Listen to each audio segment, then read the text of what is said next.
आज सीमा के उस पार हालात अचानक गर्म हो गए हैं और जो कुछ नेपाल में हो रहा है वो सिर्फ एक लोकल इशू नहीं बल्कि बड़ा सिग्नल बनता जा रहा है।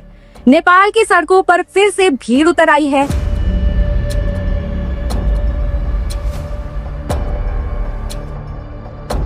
लोग गुस्से में हैं और इस बार वजह कोई एक छोटी पॉलिसी नहीं बल्कि पूरा सिस्टम बन चुका है जो आम लोगों के खिलाफ जाता हुआ भी दिखाई दे रहा है।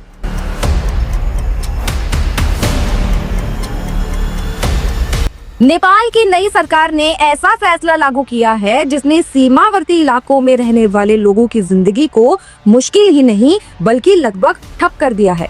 हालात इतने बिगड़ चुके हैं कि लोग सड़कों पर उतर आए हैं, खुलकर विरोध कर रहे हैं और इसका असर अब इंडिया के साथ रिश्तों पर भी साफ दिखाई देने लगा है।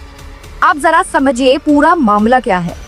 नेपाल सरकार ने 100 नेपाली रुपए से ज्यादा के सामान पर भारी कस्टम ड्यूटी लगा दी है और ये कोई छोटा टैक्स नहीं है, ये सीधे 80% तक पहुंच सकता है। मतलब अगर कोई नेपाली नागरिक भारत से रोजमर्रा का सामान खरीद कर लाता है तो उसे इतना टैक्स देना पड़ेगा कि उसका पूरा बजट ही बिगड़ जाएगा। यही वजह है कि जो लोग रोज सीमा पार करके सामान लाते थे आज वही सबसे ज्यादा परेशान है। सीमावर्ती इलाकों में हालात किसी संकट से कम नहीं है। धारचूला से लेकर दार्जिलिंग तक असर दिख रहा है। जहां पहले नेपाली नागरिकों की भीड़ भारतीय बाजारों में दिखती थी अब वहां सन्नाटा है। दुकानदार परेशान है, व्यापार लगभग ठप हो चुका है और नेपाल के आम लोग महंगाई की मार झेल रहे हैं। इस फैसले के खिलाफ अब विरोध तेज हो चुका है। लोग सड़कों पर उतर आए हैं, सरकार के खिलाफ नारेबाजी हो रही है। गुस्सा सिर्फ टैक्स पर नहीं बल्कि उस सख्ती पर है जो अचानक लागू कर दी गई, बिना तैयारी, बिना कोई वैकल्पिक व्यवस्था, सीधे जनता पर बोझ डाल दिया गया। नेपाल के सांसद विक्रम खनल को भी अब मैदान में उतरना पड़ा है। उन्होंने सशस्त्र पुलिस बल के अधिकारियों से मुलाकात की और साफ कहा कि आम लोगों की समस्याओं को नजरअंदाज नहीं किया जा सकता।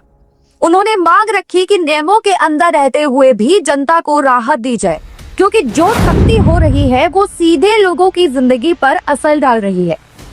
अब सबसे बड़ा सवाल यही है, क्या ये सिर्फ आर्थिक फैसला है या इसके पीछे कोई राजनीतिक गेम भी चल रहा है? क्योंकि जिस तरह से बालन शाह के समर्थन वाली सरकार ने इस नियम को अचानक इतनी सख्ती से लागू किया है उसने कई सवाल खड़े कर दिए हैं। क्या ये इंडिया पर दबाव बनाने की कोशिश है या फिर घरेलू राजनीति को मजबूत करने का दांव? भारतीय व्यापारियों के लिए भी ये झटका कम नहीं है। जो दुकानें नेपाली ग्राहकों पर निर्भर थी वहां बिक्री गिर चुकी है। छोटे व्यापारियों की कमर टूट रही है और इसका असर धीरे धीरे पूरी सप्लाई नेटवर्क पर पड़ सकता है। यानी नुकसान दोनों तरफ हो रहा है, लेकिन सबसे ज्यादा मार आम लोगों पर पड़ रही है।